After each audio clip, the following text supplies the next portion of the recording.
Good day, good day, good day. My name is Howard Martell, and we're going to start a brand new five-part series. I was listening to a video, and I wanted to create this because this is so crucial right now in the times that we live in. Part one: responsible habits that keep the poor, saving cash forever or avoiding all debt. Nobody tells you when the rules change. You just keep doing what everyone calls responsible, saving cash, avoiding debt, and being careful until you wake up 10 years later and realize your money doesn't go as far. Your goals move further and further away, and the gap got wider. In this episode, I'm breaking down two habits that look smart and safe: saving cash with no real plan and avoiding all debt no matter what. Both feel responsible. Both can quietly keep you poor in an inflation driven, debt based system. So let's get to it. Welcome to the rules of the new money game. I'm Howard Martell. A little bit about myself. I served honorably for the U.S. Navy for 20 years, 10 days, retired from that first career that I served from 1992 August to 2012 August. Now, that seems like it's a long time ago, which it is. For me, it is because I am now in the retired list on the Fleet Reserves after I done my completed my 30 years of total service. That means that they will not call me back typically. Um, and I've also been studying for a long time financial stewardship and money and the deposits that each two every 2 weeks that you get paid, whether you get paid every week or you get paid 1 month, like some companies do, like a lot of the bigger contracting companies. Now, I've also been a cybersecurity professional for over 30 years. Now, as of the 29th of January, I will be leaving that profession because our contract came up and the government decided they did not want to renew the entire thing, even though we have collectively, the owner supported it for 23 years. So you see the chaos going on in the government, and you're like, you just let 36 experts leave your organization, and you know there's problems, but you'd rather try to hide them? Hmm. It's going to be interesting, but Howard's at an impasse in his life where he said, "It's my health is more important than chasing the dollars." And I'm in a good financial situation right now. So yes, I'll be stepping away. I'll be retiring from that career, but I'll be stepping into a brand new one that I'm very excited about as I transition over to the education and financial realm. That's right, my wheelhouse. I've also been an entrepreneur for over 30 plus years. And yes, I just made some money in my current company. I just transferred the money over. So that is a blessing. So give Yahweh the glory. So welcome to the rules of new money. I'm Howard Martell from Virginia Beach, Virginia. Originally, I grew up in Connecticut in a very small city called Griswold, Connecticut. Grew up your typical middle class, not rich, but well off. My parents did pretty well for themselves and sacrificed a lot over the years. As they retired, they still enjoy a very good life, but they live within their budget. On this show, we decode how money really works today. I want to show people how money works really today because I've been really blessed because I've read the likes of Rich Dad Poor Dad. I highly recommend if you haven't read Rich Dad Poor Dad, you're going to understand truly how money works. There was this rich dad who was teaching Robert Kiyosaki at a young age because he had a friend who was the son of the rich man. Then he had his poor dad. His poor dad got multiple degrees, PhDs from universities, was an educator. Then he decided he wanted to run for office and challenge those in the machine there in Hawaii. And Hawaii has a lot of issues, like a lot of states, but they destroyed him. They destroyed his spirit. And Robert decided to join the Marine Corps to get that leadership training. And also, when he went to Vietnam, he was trained as a helicopter pilot, right? So he got to go in the battle there, but then he got to know about a thing we call gold, that little golden nugget.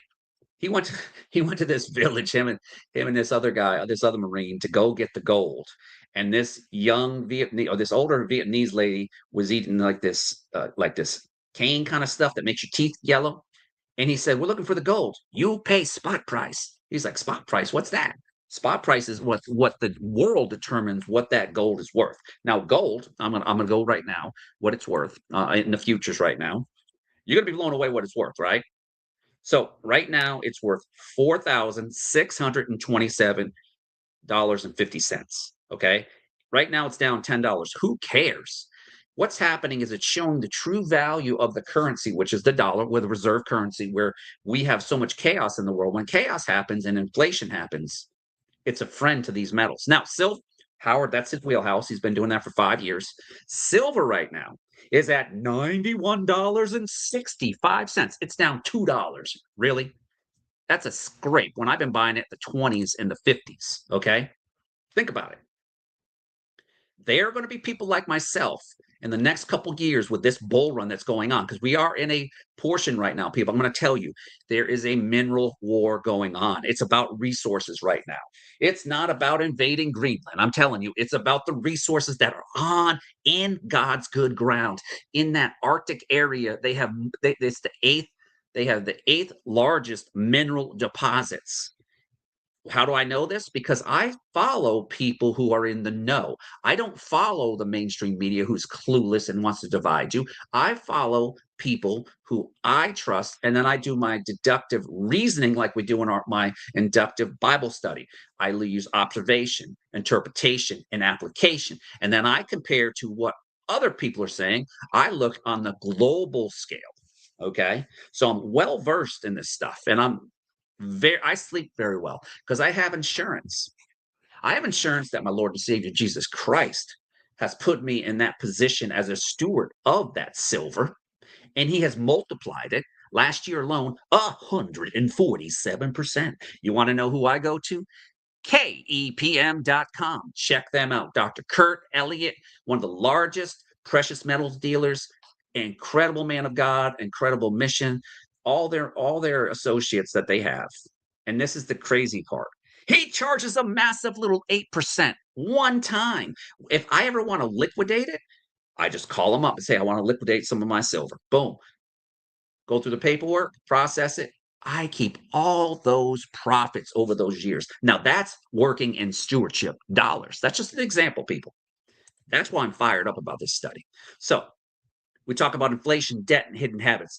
So you can't stop falling behind and start building real wealth on purpose if you've been doing what you're supposed to do with money and still feel stuck. Now, there's other vehicles that I'm learning, and this is where I'm going to come in as a agent once I get my license, and I'll be working with a company called Five Rings Financial. They believe in the education model. They invite you out to a dinner to listen to a 1 hour presentation. Then they feed you. You can leave if you want to, but to be honest with you, after you look at what they talk about terms like compound interest. That's like, what's that? Look it up, Google it. Compound interest, the rule of 72, and so much more. I'm fired up about it. They can't wait to have me on the team and stuff because I got some incredible ideas of how we can not only help you, the listeners, but how we can help my fellow believers in Christ in the church who are not taught these principles. These principles are God's. I mean, it's a wonderful thing that I'm able to be part of that eventually. So we'll be meeting and discussing that as I leave. One thing in this season is being revealed. I'm starting to study the Jewish calendar thanks to Refresh Church hosting a live stream every Monday night for the next 4 more weeks with Professor Juanita Weiss. That woman knows her Hebrew. She knows it. She's teaching us this, and it's a season of change in the Hebrew calendar. So you see how I'm building a solid stewardship and financial thing, whether you believe or not. That's not my issue. I can tell you that Yahweh is in my life. He is blessing my family above and beyond, and it is humbling experience in it. And when I look at the blessings, the multiplication that he keeps on doing, I am at awe and I'm brought to tears because I'm like, wow, wow, wow, wow. Because see, it's not about me anymore. I served. I have been in a profession for over 30 plus years. When something is ripped from you, it's God. when he takes that Band-Aid off and removes that scar, right? You got to understand that those scars could be money, relationships. Understand that if you have a torn relationship, whether it's with your money or your family, chaos is there, right? If you don't know how to be spiritually grounded and in your stewardship deposit every 2 weeks, you should have money going back into the kingdom, and then the blessings will be coming that you don't expect. That's what's happening in my household. So that's a little bit about me. So you're in the right place. Today is part one of our series of our 8 habits that quietly keep you poor. And we're starting with saving with no end goal and avoiding all debt. See, they kind of talked about that last night. They showed you examples. And you're like, really? You could do that with index accounts, index funds? And they've been doing this for like 200 years. Oh, what? See, it's all about taking those dollars that you're wasting and putting it into specific funnel. There's tools they arm you with. And all they do is they sit down with you. They look at what's coming in, what's coming out, what do you currently have? Do you have life insurance? Do you have life insurance with a living fits, for example? And you ask that what? Come to the webinar. Ask me. I can get you with the right people. As I said, my job is just to invite people. That's it. Because I care and I love about them. So I love for them. I especially love for my fellow vets because they're precious in my life because they served with me, a lot of them, or served with me as contractors. And we want to help each other because we have each other's back, because we're a team, we're a family. Let's start with the one almost everyone thinks is good savings. Habit number one, saving with no end goal. Saving feels safe until it doesn't. Putting money aside every month is not a bad habit. The problem is when you stop at savings, you save, you feel responsible, you see the numbers go up. But here's the catch, in a world of inflation, that number can lie to you. Let's put the numbers to it. Now, imagine you save $10,000 in 2015. You put in a basic earning account earning 0%. No crisis, no disaster, no big mistake. Just 10 years ago, because of inflation, that 10,000 today has the buying power of roughly $7,500. That's not being a very good steward of what God's provided you. You're not using compounding interest either. That's about 25% loss in what the money can actually buy. Now, this can happen in your 401ks, your 501c, whatever you're investing in, TSPs, if you're in the government. Understand you need to have a solid funnel, but you also need to, when you want to take that money out that you've deposited in the kingdom and that you want to stop working, you need to be able to have that money work for you, tax deferred. That's where this education is going to come in too, plus partnering with the company that I'll be working with. That's the power of not only compound interest, but understanding what is being taught in that quick hour. You're like, really? You can get 4% like that, and then you don't lose it in that financial bucket. See, I was taking notes yesterday because I've been to this multiple times. We're clients. We've been clients for theirs for like 2 years. Each year we sit down, me and my wife, with our agent, with Heather, and she comes to the house and she goes over her and her husband was an officer. I was enlisted. So we kind of mirror what they have, right? They've been working in our community, Hampton Roads, for 15 years and probably have done thousands of presentations and helped thousands of families. That's what I love about it because he's serving at a higher purpose. He had the same thing happen to him. I found out last night that he got downsized and right sized. And it wasn't until he came to that seminar that he gives that his life was changed 15 years later, where he's helping families and he's also helping his family, creating enormous amount of stewardship dollars in his family and stuff. And of course, the other benefits you have by helping others.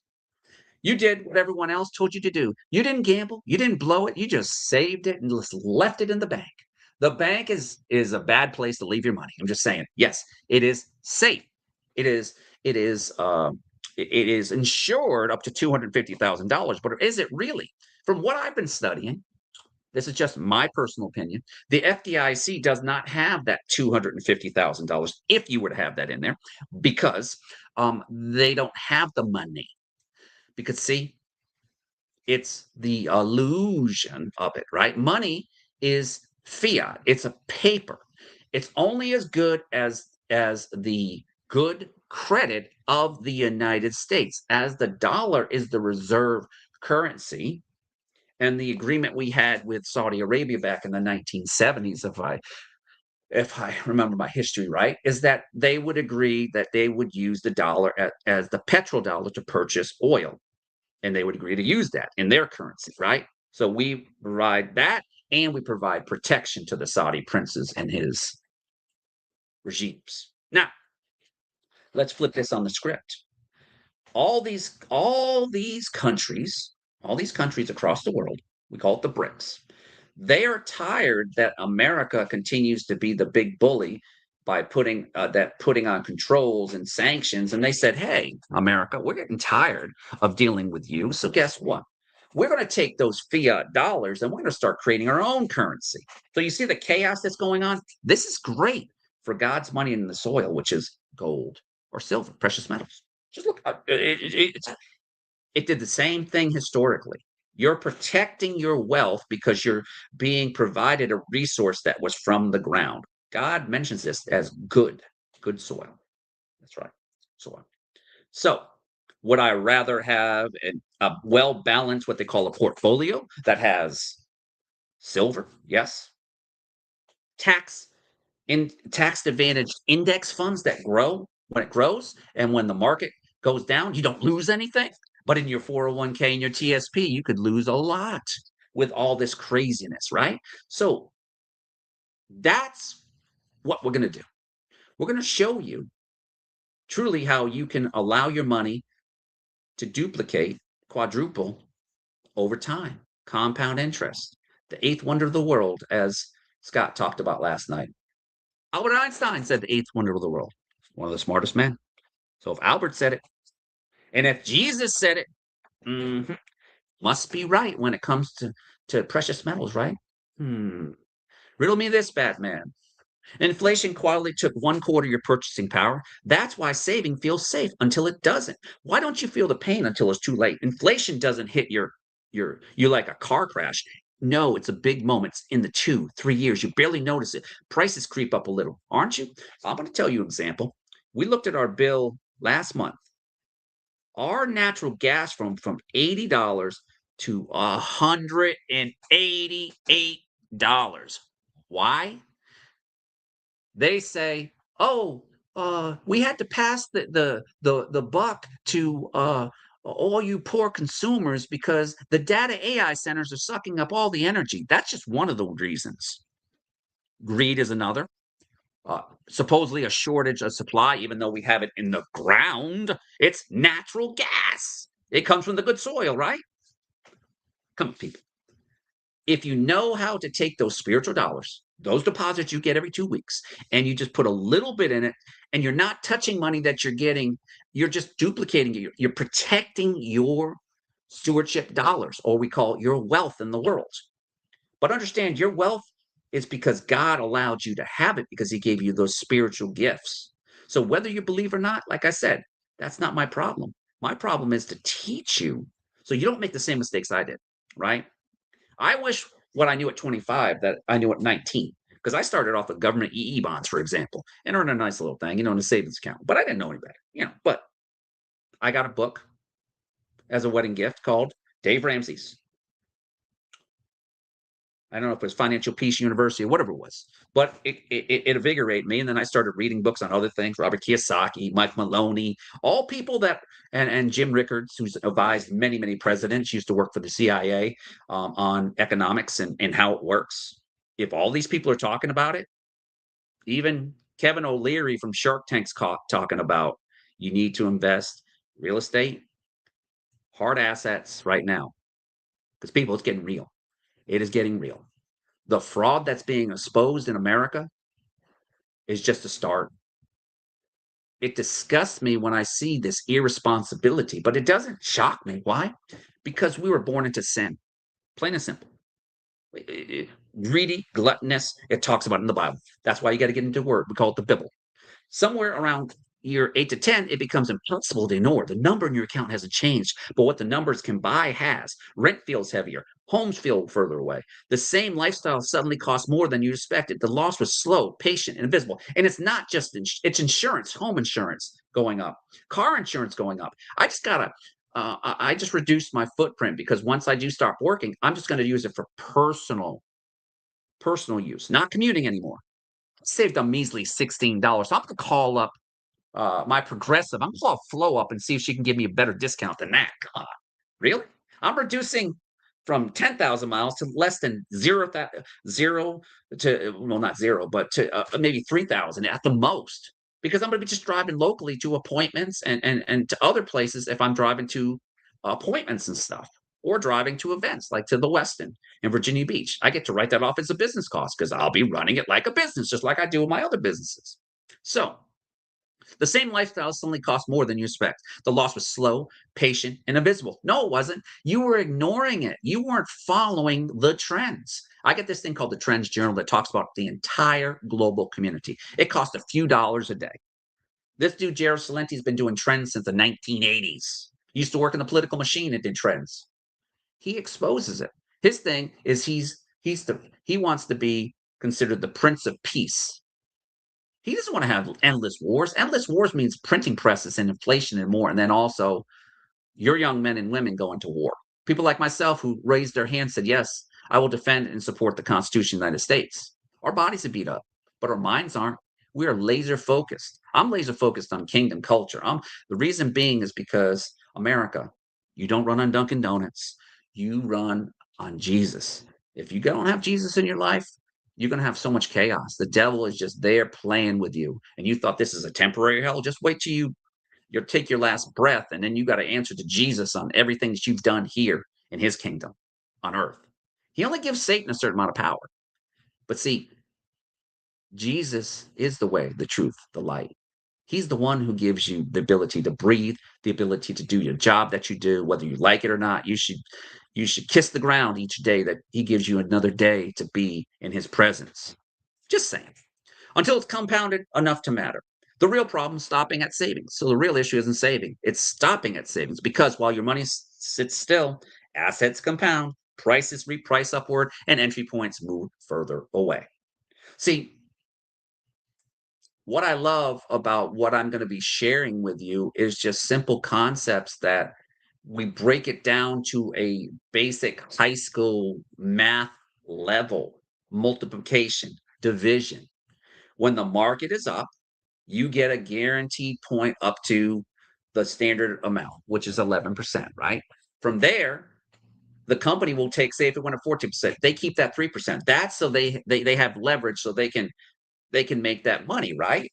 So the key here is that once you want 11%, and then when the market goes down 10%, you just keep that 11% in that bucket, and then you just keeps on going up and down because the market typically goes up and down, right?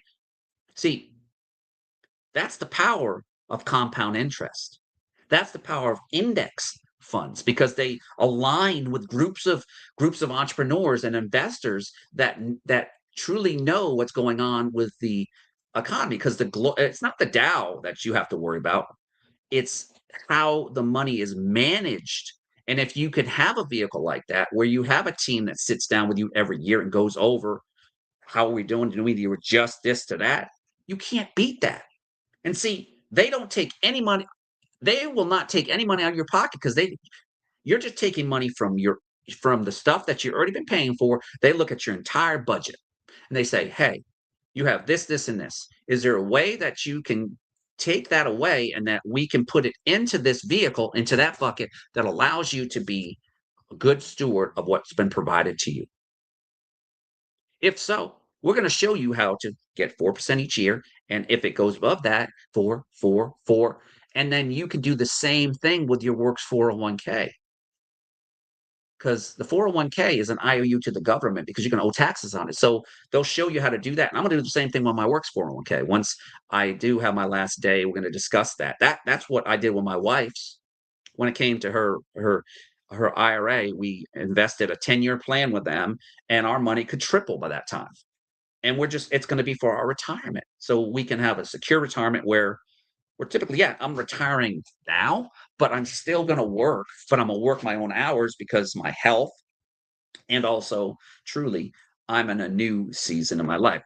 It stops at savings because while your money still sits there, asset compounding, prices reprice upward, entry points move forwards. Saving feels like progress because the numbers go up, but the wealth isn't about the numbers today. The wealth is about that number can turn into later. If inflation's 3 to 5% and you're earning 0 to 1%, every year slipping backwards a little bit, even as a balance looks bigger.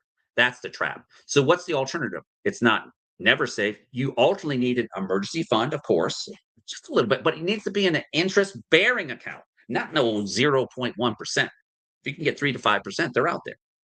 A short term savings for upcoming expenses and a cash buffer so you can sleep at night. But after a certain point, the goal has to shift from savings to deploying that money to things that have a chance to grow. Index funds, I talked about that, retirement accounts, real estate, business, precious metals, hard assets, skills that increase your income. Having a home based business, having a side income, I can show you how to do that. I do that. And I lower my taxes to a legal and ethical limit. The principle is simple. Use savings as a staging area, not a final destination. Save, then deploy with a plan. If your long term money is sitting in cash earning close to zero, you're being quietly taxed by inflation every year as the dollar continues to erode and erode and erode. Until we can get our financial house in order, that includes our own houses, the government is way out of financial thing. If we ran our house, if we ran our budget out there, we'd all be broke. So why can't the government do that? Why? Because they're using your money for their own means. I'm not saying that they're stealing the certain monies are being stolen for decades. Your social security has been raided. It was never meant for you to live off of. It was meant back in the 1930s with the Great New Deal. See, you got to know your history. See, when I equally yoke with Duke White, he knows his history. He knows his Bible history. I know a lot about financial history because I read about it. I never lived in that history, but I've heard people who talked about that history, and history repeats itself. Once we took ourselves off the gold standard in 1973 by Richard Tricky Dick, that's right, Watergate, remember that? I was just a little baby, so I don't remember too much of it, but I read into it. He took us off the gold standard temporarily because these other countries wanted to be paid in gold. They called us out and say, United States, hey, we want to be paid. So they said, we're going to reprice it and we're going to go become a creditor nation. And look what happened. Our debt consistently keeps on going up and up. Our budgets in the government keeps on bloating and bloating and bloating. The fattened calf keeps on stuffing itself like a gluttonous pretty much like a gluttonous person that just wants to eat and eat and eat and eat. And you see what's happening. You see what's happening in Minnesota and these other states. The exposure by a believer in Christ, Nick Shirley, the exposure that's being happened, and then you see people resisting that, like people aren't supposed to be able to be held accountable to that. See, that's the audacity of the devil in these people. And I pray for their souls because they think they're getting away with it right now, but they're not getting away with it. Trust me, they're not getting away with it. God knows what they're doing. He's allowed that. But when they come to the answer chamber, when they come to that place, when their last breath, and God judges them at that judgment, ain't it gonna be pretty, people? So I'd rather be on the righteous side, just saying. Enough of that. If your long term money is sitting in cash earning close to zero, you're being quietly taxed. That's right. If you ever looked at your savings account and thought, why isn't this helping me more? Drop that's me in the comment, and you know you're not alone. Habit number 2, avoiding all debt. Why no debt ever isn't neutral. Let's talk about the second habit. The rich know how to use debt. Robert Kiyosaki used debt. When the housing market crashed in 2007, we bought our house here. This house was worth two two 200,000 $595.59. Now, an adjusted rate. Now, we also got an inheritance of a significant amount. So we only had to pay a certain amount that allowed the government, while I was active duty, to pay my good portion of my mortgage. Then let's flip to 2025.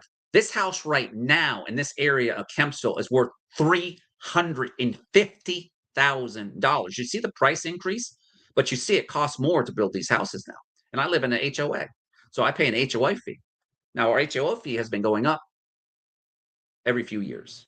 That's because costs go up. Our water and sewage included. That's half of our budget. We have 294 units or owners or renters. We have owners and renters here. You do have to have some type of income to live here because it's not cheap, but also it's a safe community. I can go walk down the street. I'm right in the Virginia Beach border, and there's no issues. Don't have anybody trying to beat me up or berate me. I just go on my own happy way and being in the Lord's presence. So most people see debt as dangerous, stressful, something to escape as fast as possible. And for most consumer debt, they're right. Your house is bought with debt. Your car is bought with debt. Your phone might be on payment. See, if you use debt in a good way, now let's accelerate inflation. You used to be able to get a $200 to $300 car payment. Now you're lucky for a new car, $800 to $1,000. You think that's being very good with your stewardship dollars? Heck no. Keep your older vehicles, maintain the maintenance. We do that. I have a 2012, my wife's Volkswagen Beetle. We bought it with 88,000 miles. It's got like over 100 and I think 100 and maybe even 105,000, 104,000 on a 2012. And we maintain the maintenance. Now, we've taken it to the dealer, but we also found a local guy, his name's called Fix It Daniel, that allowed us to save those spiritual stewardship dollars because he came to the house, he charges a fee. He's just a guy that tinkers with cars and fixes cars. I'm like, the dealership's going to charge me because of the expertise. But I said, no, no, no, no, no, no, no, no. Hey, Daniel, do that. He did it for half the price. So you see what's being a good steward means? It's about finding value. And all he did was is like, okay, VIN number here. What's the problem? Let me assess it. Boom. You want me to buy the parts? That's included. And then here's my labor. And that's it. And his labor is like half of what they charge these ASC certified dealerships. See, the dealership, you got to understand there's things you can do for yourself. You can change your own windshield wiper. You can change your own, if you needed to, you can change your own oil if you're good at it too. I'd rather have a professional because my car, I have a 2023 Hyundai Elantra HEV. It's a hybrid electric vehicle. It gets great gas. Um, I drive it locally. The longest trip I've taken is Richmond and going to Kentucky to see the Creation Museum and the Ark, and that was I think last year. Because of my veteran disability, I have sciatic nerve issues for sitting for long periods of time. It's been pretty good lately, but I also stretch. It's crucial that you stretch, but I also can't sit down and drive like I used to for long periods of time. So I'll be flying anytime I go if I have to go up north. So I have to be able to not only find good deals, but also be good with those stewardship dollars, especially since I am reducing the amount of money coming in right now temporarily while I am moving to a new educational and finance ministry type of environment. Because I want to bless people. I want to share the knowledge that's out there. There's so much knowledge that's available on YouTube in a good way. There's so many books out there that talk about the rich too. It's just you got to apply that in a biblical context. So debt, you got to establish credit. Credit allows you to get a certain things, but to me, I'm not going to buy a new car. I don't need to. I bought it used, and I paid it off. I borrowed from my own self, actually. I borrowed from my own 401k at work. I borrowed my own money, paid it back. That's right. I used that. I traded in my. I also traded in my 2017 uh, Volkswagen Tiguan. It was just too big for me. I didn't need it anymore. I wanted something better on my body, and I love the Hyundai model. It's a sleek car. It's great. I've had minimal problems with it. It's under warranty still. But the good thing is that I plan on keeping these cars as long as I can because it's being a smart steward, right? As long as you're maintaining the normal maintenance that has to be done, you don't have to do all this stuff yourself. You can change your own air filter. I found I can change my own air filter, engine air filter. I bought two of them on Amazon. When that time comes, 2 years from now or 30,000 miles, whatever's first, I'm just going to open my trunk up, put the thing up to the hood, unscrew four little things, take the other filter up, place this new one in there, boom. I saved about $85 right there alone. That's what they charge at the dealer just to do that. To change your air filter, another $40 or $50. They are there to make a profit. They make money outside of the dealership by getting you in there. The free oil changes are nice, but they're going to run the diagnostics on you. And if you're not smart about your dollars, you can come out of there with a few $1,000 bill if you're not maintaining your maintenance. That's a problem that I see, not only Hampton Roads, but on a epidemic level because people can't afford the maintenance because they're not being responsible with their money because their money's not working for them. All those monthly payments can absolutely keep you stuck. But here's the twist. The entire economic system is built on borrowed money. Businesses scale with debt. Real estate is bought with debt. Government runs on debt. Banks operate in debt. The system is designed around leverage. So when you decide I will use zero debt ever, no matter what, you're not avoiding the system. You're stepping away from one of the main tools the system is built on while you're savings and waiting. People who understand productive debt are buying assets early. Robert Kiyosaki, real estate, locking in cheaper prices, assessing lower interest rates, letting inflation work for them, not against them. And that creates a widening gap. Debt isn't the enemy. Unproductive debt is. Let's be clear. For most people, consumer debt is exactly what keeps them below the middle class. Car loans on cars they can't really afford. Credit card balances for lifestyle. Do not try to keep up with the Joneses. The Joneses don't care. They don't know who the heck they are. Who's the Joneses? Do you know Mr. Jones or Miss Jones? I don't know. I know who I am. My name's Mr. Martell, and I'm a child of God. But I'm also a financial person who understands money. Do I waste money sometimes? Yes, but I like to indulge a little bit. But right now, we cut a lot of things out. Me and my wife agreed. We sat down and looked at our budget and said, okay, do we need this amount of subscriptions to stream? We don't. So we did that already. Then we said, okay, right now we're in a good financial situation. Until I get my footing and we start having those increases. We're working on government funding that will help her become my primary caregiver. Beautiful thing because I qualify for it. I haven't qualified for Social Security disability insurance. I'm working on that too. That will replace the income that will allow me to just flourish and don't have to be stressed about stuff. And I'm not stressed. I feel very confident. See, when you plant that small little mustard seed, the story of the mustard seed, and you watch it flourish, if it's not on good soil and it's not nurtured and it's dug into those roots, that root is Jesus. If you don't have that, chaos occurs. So that's the kind of debt that drains you. It doesn't build anything. But there's another category, productive debt, borrowing to buy or build something that's real chance of producing more. What if you could, if you're smart about it, what Robert Kiyosaki knew was that his rich dad taught him about real estate. Now, McDonald's, if you ever watched the movie about Ray Kroc and how he became a huge billionaire, the two brothers, the McDonald brothers in San Bernardino, California, just were about a good quality place, family type place. They didn't look at it at the real estate portion of it. McDonald's is about the real estate. Each each franchise has real estate, and if they don't live up to that, guess what McDonald's does? They get to keep that land. That land's valuable, and McDonald's is and it's global. 100 million. I mean, think how many burgers they sold, right? And the food's all right. Look at Chick-fil-A. They're open 6 days a week, and they're one of the top fast food places. Is it always about chicken? No, it's about the experience. And you got to experience that. A rental property with conservative numbers that cash flows after all expenses. A modest tested business where initial inventory equipment is financed carefully. Even an affordable home in a market you can actually run the math on. The rule isn't never use debt. The rule is never use debt that doesn't produce more than it costs. If things you're borrowing for loses value fast, doesn't generate cash flow, or only makes you feel good today, that's a red flag. If it's really a path to cash flow, growth, and increased earning power, then you're at least talking about the kind of leverage the system is built around. Why zero debt is a hidden risk. So what's the danger of avoiding all debt forever? It feels safe, but can guarantee that you pay more later in cash. And if you miss the window where asset prices are lower, credit was easier to access and its time was on your side. And you're trying to play a modern money game without one of the main tools that the game is designed around in a system built on leverage. Choosing zero debt isn't actually neutral. It's a decision to move slower, to start later, and often to end up paying more. Again, that doesn't go load up on loans. It means destroy bad debt as fast as you can. Learn how to evaluate good versus bad debt. Dave Ramsey talks about that in his principles. And be willing at some point to use productive leverage intentionally. That's how you stop debt from being an enemy and turn it into a controlled tool.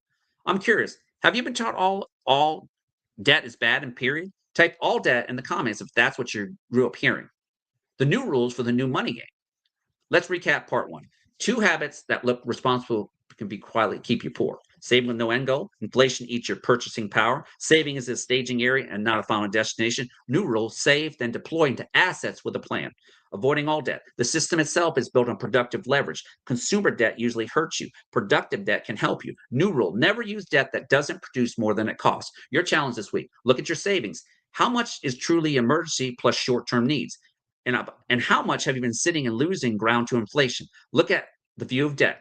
Is it all bad always? Or are you willing to learn the difference between toxic and productive? You don't have to change everything overnight, but you do need to see the rules of the game clearly. In our next episode, I'll be giving a teaser.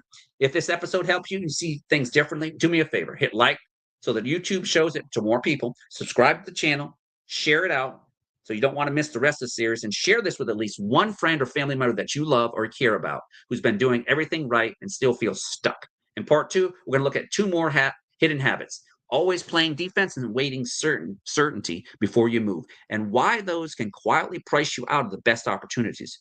You don't want to miss this. This is Howard Martell, U.S. Navy small disadvantaged business owner, entrepreneur, and soon to be business coach when it comes to financial stewardship in the kingdom culture. Thanks for watching Rules of the New Money Game. I'll see you in the next episode. Take care. God bless.